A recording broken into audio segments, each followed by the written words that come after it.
Uvi Shanmu Ganathan Ubalong Ulat Kajala Hakalas ngi ublay ulaplay ya Shillong Book Fair kapapras ngi kablalong State Central Library ya kabalapnlong na National Book Trust India haringkat kejingitrelang bat katanat Directorate of Arts and Culture Kibos Sinshar District bat ka St. Edmunds College ulat kajala habakran kumukongsan hakani kesngi ulong ba kajing puli ya kikot kanyarap ya uway pa uway ba unang tip shu ya kilat jing tip paper ki bakongsan tam hakajingim ula airu kajingero ya ka National Book Trust India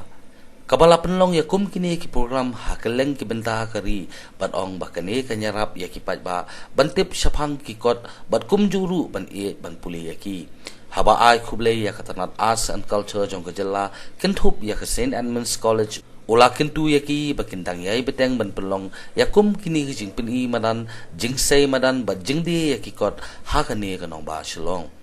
ula ai nuksaru yalade hadin ba ula pule banya syapang gejing im bat gejing long jong Mahatma Gandhi bat kum juru ya uswam Vivek Ananda ulayo jing hikai shigadai e bat gejing shisha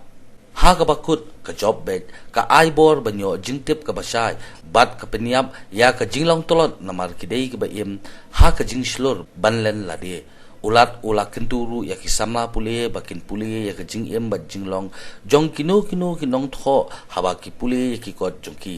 ula pen paru ba kwa banyathu ya ki armut ki reu khrau tho kot kiba paunam henry u kintu ya kisamla puli bakin wan ban kindu ya u bantip syapang kita ki arngut kinong thokot ya kisamla puli kibala ai ka jubab halor kita ki arngut ki reu khrau thokot kilayo khusnam da kikot na ulat kejelam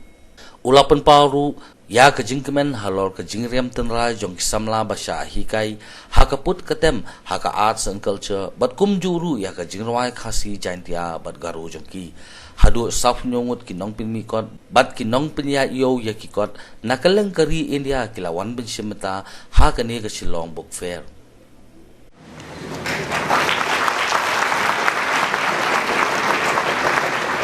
the biography of those people.